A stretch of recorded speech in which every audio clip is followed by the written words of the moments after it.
Throughout history, there exists a dark tapestry of cruel customs that have been inflicted upon individuals and groups alike. These practices, born out of ignorance, prejudice, or a desire for control, have left scars on societies and individuals for generations.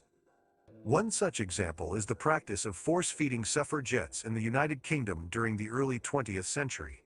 This practice was a manifestation of the brutal resistance faced by women who dared to challenge the prevailing norms and fight for their right to vote and be heard. In this chapter, we delve into the depths of this cruel custom and explore its historical significance.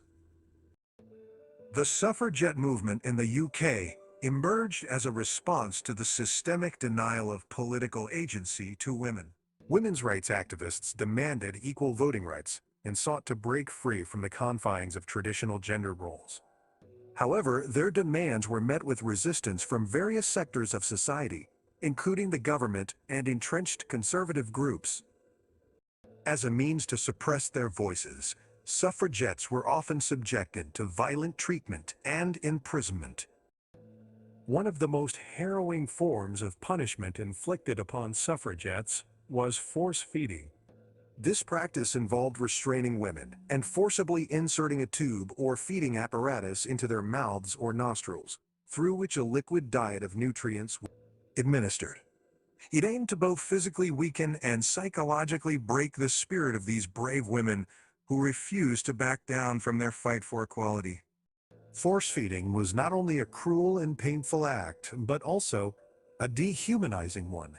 The physical repercussions of this practice were severe, causing injuries, infections, and long-term health issues. Suffragettes endured the excruciating pain inflicted on their bodies as a testament to their unwavering dedication to the cause. In spite of the torture they endured, they stood tall and resolute, refusing to be silenced. The force-feeding of suffragettes was not only an act of physical violence, but also a symbolic one.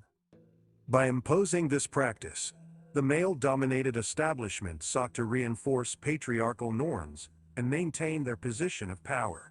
Women who challenged the status quo were deemed as threats to societal order and were subjected to all forms of cruelty to dissuade them from pursuing their cause.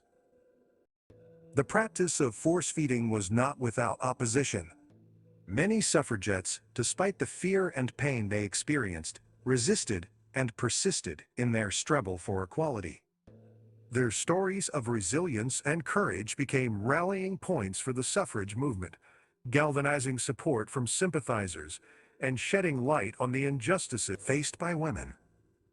These brave women became symbols of resistance and resilience, challenging the existing power structures and paving the way for future generations of women. Their sacrifices were not in vain, as the suffrage movement eventually achieved significant milestones, granting women the right to vote and participate in political affairs. The practice of force-feeding suffragettes stands as a haunting reminder of the cruelty inflicted upon those who dare to challenge the norms of their time. It serves as a grim testimony to the struggles faced by women in their fight for equality, and serves as a call to action for continued efforts to combat injustice, discrimination, and the violation of basic human rights.